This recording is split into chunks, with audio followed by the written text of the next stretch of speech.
again, not really kind of understand everything that's going on. It's easy to miss the big picture of what's going on, because it's amazing.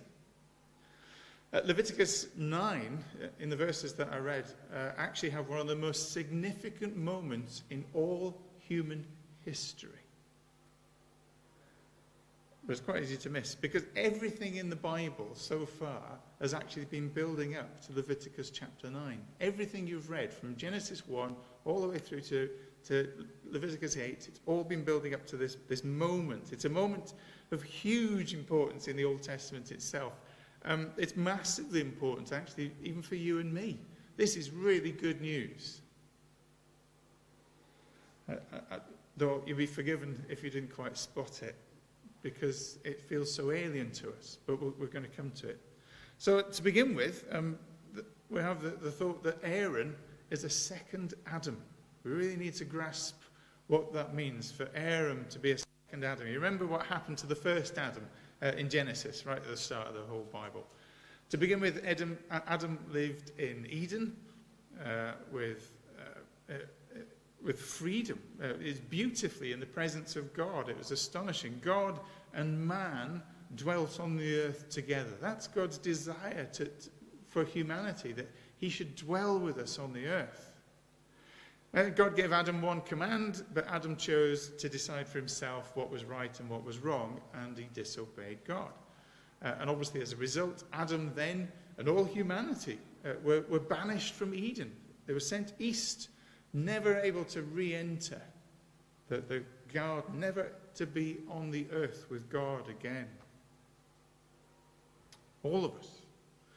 But then God intervened, of course. He made a promise to Abraham, and then as you come to Exodus, the book of Exodus, the descendants of Abraham have multiplied in Egypt, and God appeared to Moses in a bush that looked like it was on fire, but it wasn't consumed by the flames. And Moses was the one who was to lead God's people up out of Egypt. And having done that, having brought them together as a nation, Exodus 19, he identified them as a nation. You are my chosen people, my special possession. He then gave instructions for a tabernacle. The wonder of the tabernacle is that this is a place where God would dwell on the earth again with people. That's the aim. This is a hint of Eden restored. And the tabernacle itself had loads of designs that were reminiscent of a garden of Eden. Even the entrance was to face east. You know, you were banished from the garden to the east. The entrance to the tabernacle was east because it was kind of like coming back into Eden. And Exodus, the book of Exodus, finished with the glory of the Lord descending. It descended on the mountain in Exodus 19, and then at the end it descends in the same way on the tabernacle itself. It's kind of a mini Sinai that you can carry around with you as you go around the desert. But even as the glory of the Lord descended on the tabernacle, this mobile tent temple, no one could go in. God was dwelling on the earth again, but you couldn't go in. So then Leviticus chapter 1, verse 1, God calls from the tabernacle to the people. He gives instructions. This is how you can come in. That's what Leviticus is about. This is about how God can dwell on the earth among a sinful people in a way that sinful people can approach him. Well, chapters 1 to 5 that we looked at gave the big 5 sacrifices of the Old Testament. There was the sin and guilt offerings that would purify and cleanse the sinner. Then there was the burnt and grain offerings that you would use as you approach God. You first have to have your sin dealt with, then you can approach him. And then there was the peace offering where you'd enjoy fellowship with God. You'd actually have a meal in his presence. And that's the goal. God dwelling on the earth among his people, you having a meal in his presence. That's the aim. It's not quite Eden restored, but it's fab. And there were instructions. We saw instructions for sacrifices, detailed sacrifices for the high priest himself by name, because, of course, he was a sinful man. He had to have his own sin dealt with, but he represented the people, so that's a big deal. For him to go into the presence of God, have to have his sin dealt with. And there were sacrifices that could be offered on behalf of the whole people. The elders could offer sacrifices. And of course, there were sacrifices for individual believers as well. And so that's chapters 1 to 5. And chapters 6 and 7 give more information on those big 5 sacrifices. And you do well to study them. They're super.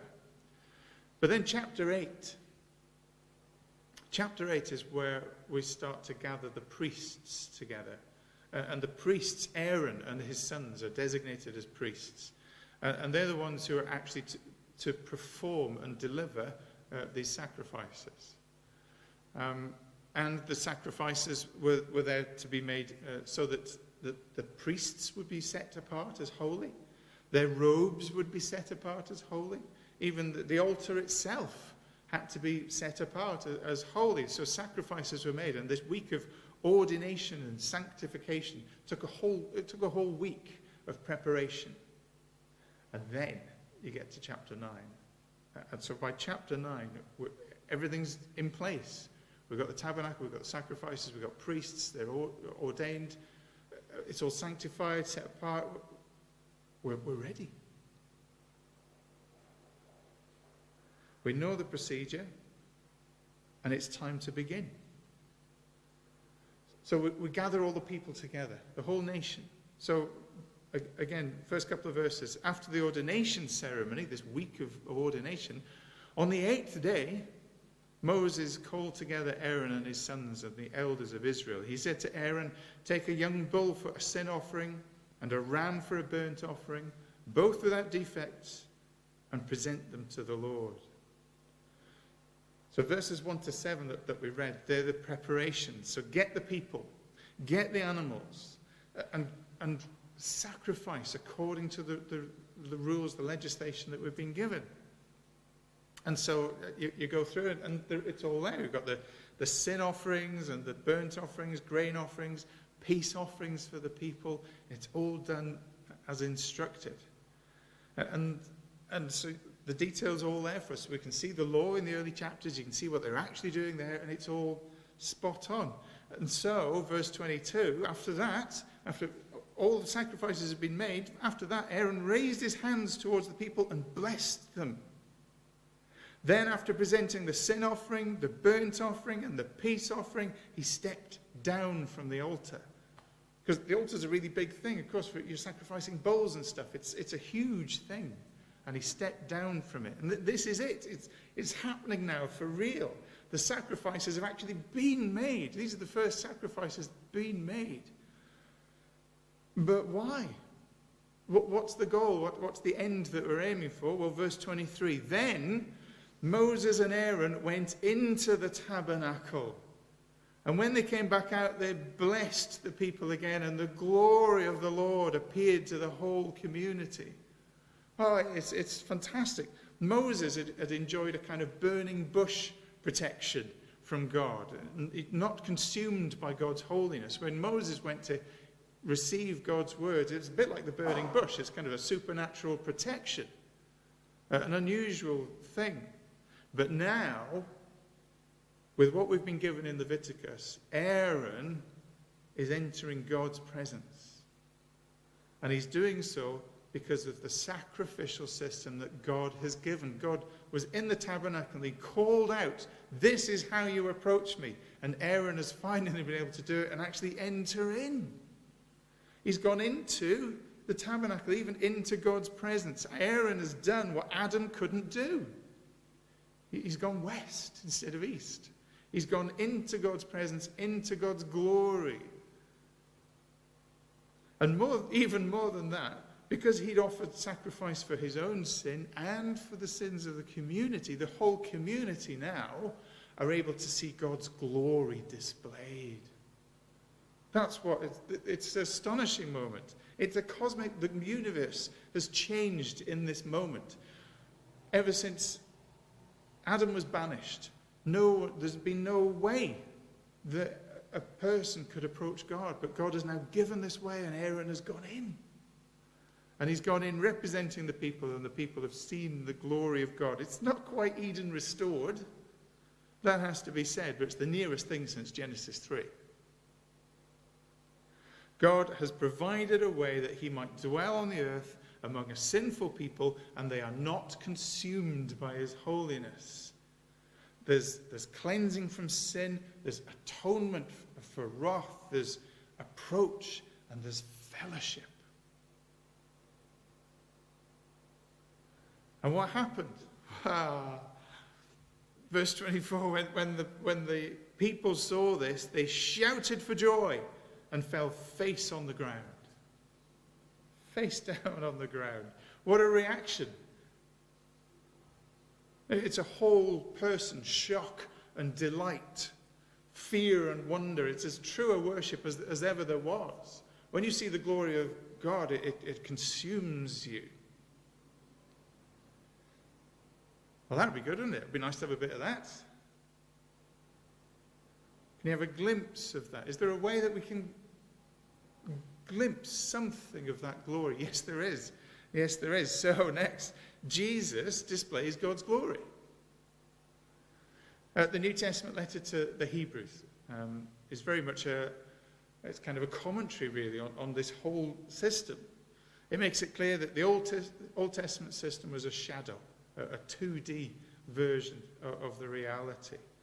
So this whole tabernacle and the system of sacrifice and the priesthood, it's a 2D shadow of the 3D reality.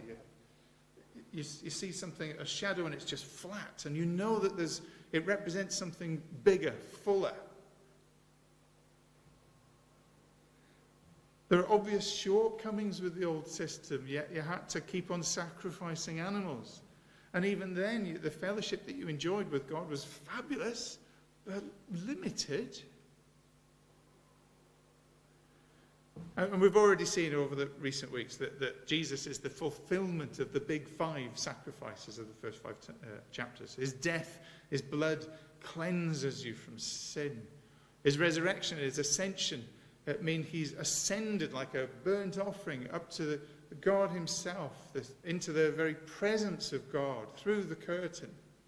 You have union with him. As you put your hand on the animal, we have union with Christ. You've died to this world. You were crucified with Christ if you're a Christian. You live in him as he lives in you. And you have fellowship with him every day. He is the fulfillment of this whole system. And that, of course, is why he came into the world as a human. He didn't simply appear as a cloud or something vague. He had to come as human so that he could be a sacrifice, so that he could die in your place. He had to be wholly human. And now, as a human, he represents us. He is the man in heaven. He is our great high priest. That's where he is. He represents humanity in the highest heavens. No animals are sacrificed anymore. Christ has done it all. There's no need for priests on the earth. We've got a high priest in heaven. Aaron was just the picture.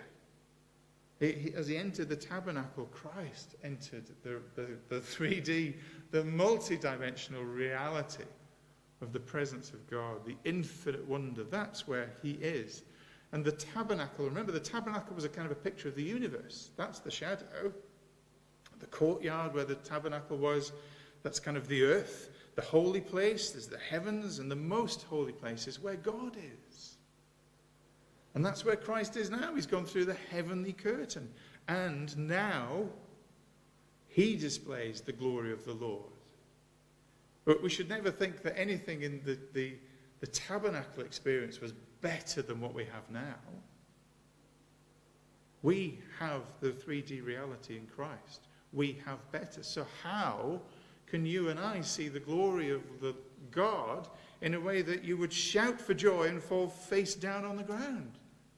Well, you do that in Christ. He displays the glory of God. At his birth, Luke chapter 2 said the shepherds were terrified because the angel that appeared to them was surrounded by the radiance of the glory of the Lord. At Cana, when Jesus turned water into wine, John tells us it was the first time Jesus revealed his glory. And John could actually say, we have seen his glory in John chapter 1.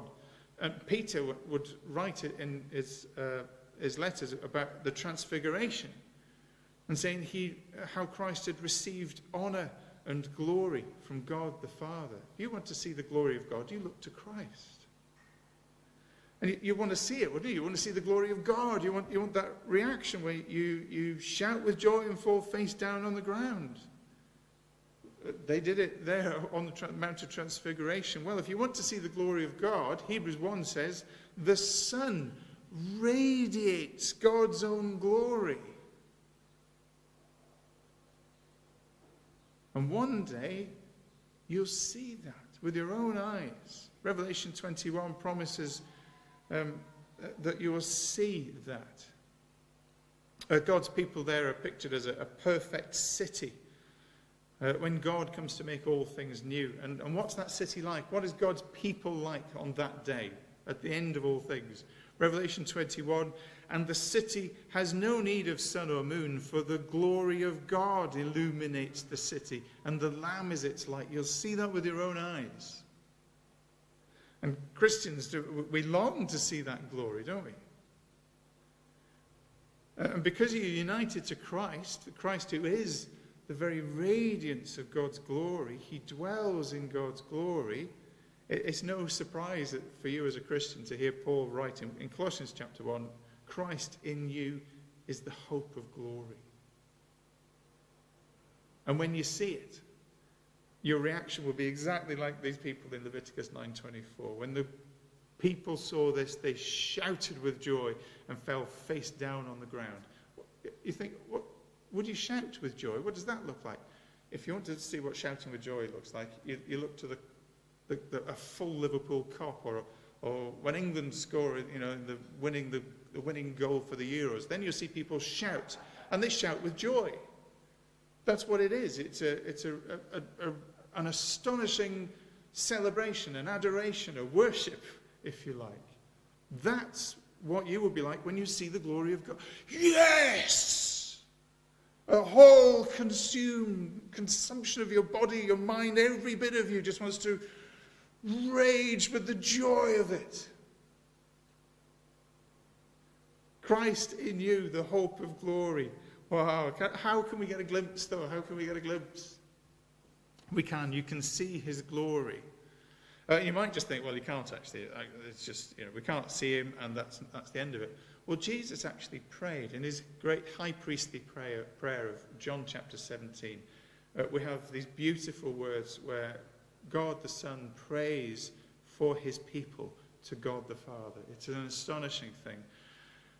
And he says in John chapter 17, the way that it's put in the NIV is really spot on. Father, Jesus says to the Father, Father, I want those you have given me to be with me where I am, and to see my glory. Jesus prays that to the Father. That's Jesus' delight and intent for you. And today we don't see him by sight. We see him by faith. So Jesus goes on in that prayer. He says, I have revealed you to them, and I will continue to do so. Jesus reveals the glory of the Father to you and me. As you look to Christ, you see the glory of God as it's revealed to you in Jesus. So you think about him.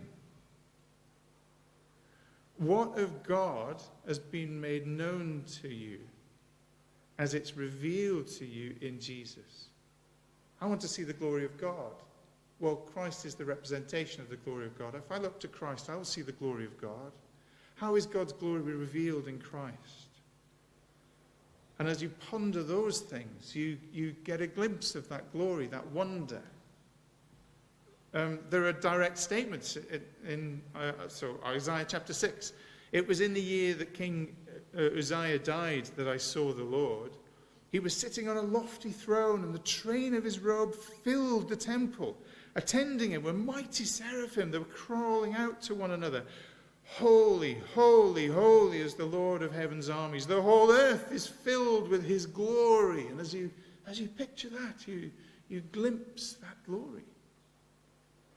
You can reflect on the wonder of God's mercy, on his calling, his election, his love, his grace, how he can be forgiving and just because of the work at the cross.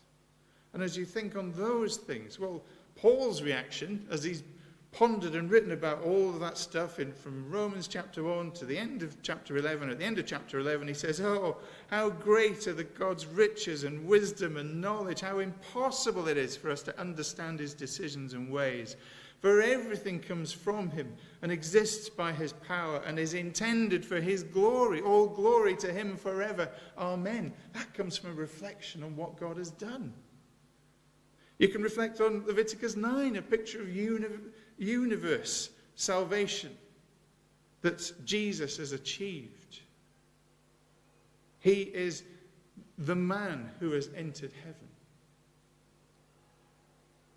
The stuttering start that is Leviticus 9 has just burst open in what Christ has actually achieved for us. And yet when you look at those, you realize actually it's only in the Bible that truth is revealed. So as Christ reveals the Father's glory to us, it's the Bible that reveals Christ's glory to us.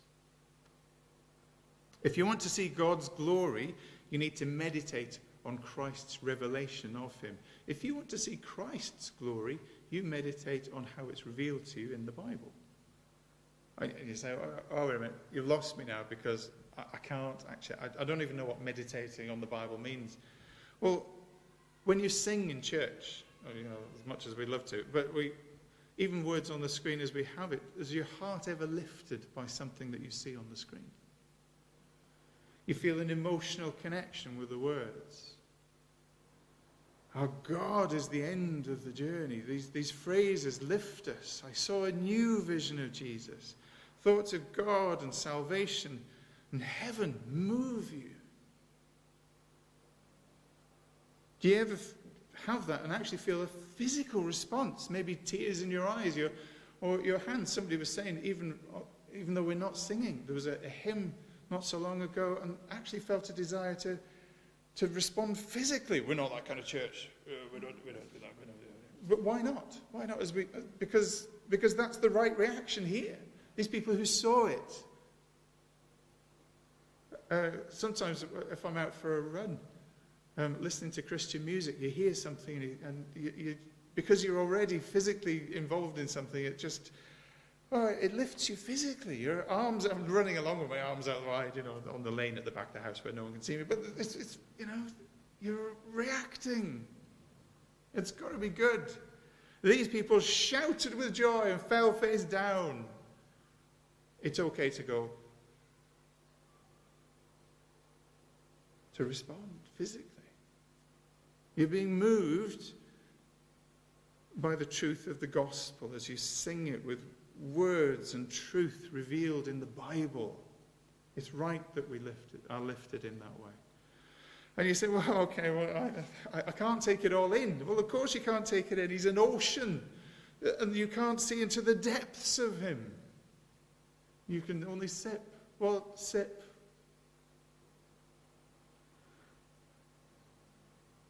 In eternity, you'll have an uninterrupted, infinite amount of time to drink him all in. We haven't got that now. We have busyness, don't we? In our busyness, we need to remember Mary and Martha. We're all busy at times, but there are times when you have to stop and pause and meditate on the glory of God. If you're only ever busy with the things of this world, you'll never stop to marvel at him. That's what you're going to be doing in all eternity. As we think of the saints that we've loved in this life and who've gone on before us, the image of them sort of sitting down and staring at us and smiling is completely, they're not looking this way. They're waiting for us to come and sharing that glorious wonder of adoring Christ as he represents the Father to you. You can't take him all in. Seeing God's glory now, though, even as we glimpse it and sip it and take little moments of it, is preparation for that day. So we start now. You can't take it all in. You can't stare at the sun, can you? it's too much. Or he's the Son of righteousness. Contemplation of God's glory to you will absolutely benefit you. You'll benefit you in holiness. You'll love him more. You'll know him more. You'll want to be with him. You'll want to please him. You'll want to be like him. You will become more like him as you ponder him and as he brings you joy. It will bring you consolation as well. Your hope in him is secured ever stronger as you come and spend more and more time with him. Your comfort in him is more and more real. So it makes absolutely no sense to yearn for heaven but never meditate on Christ, who is the very center of heaven itself. Read again Revelation 4 and 5.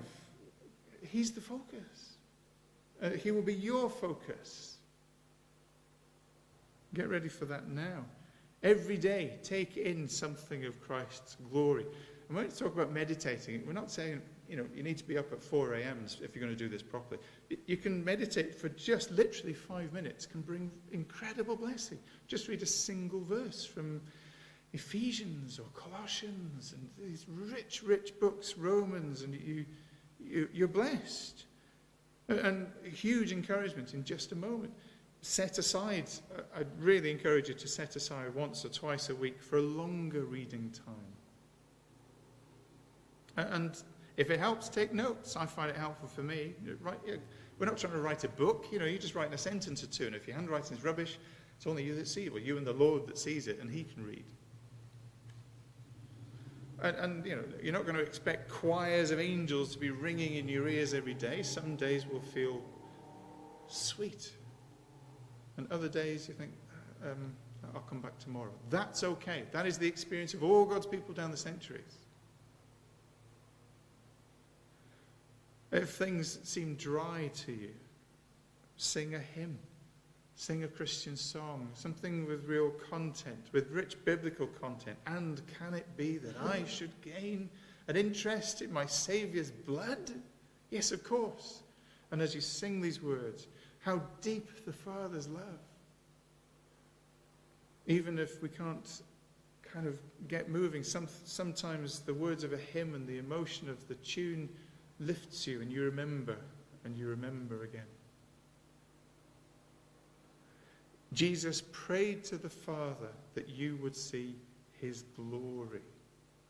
Why would you get in the way of that prayer being answered in any way? That's his highest hope for you. And when the people saw this, they shouted with joy and fell face down on the ground.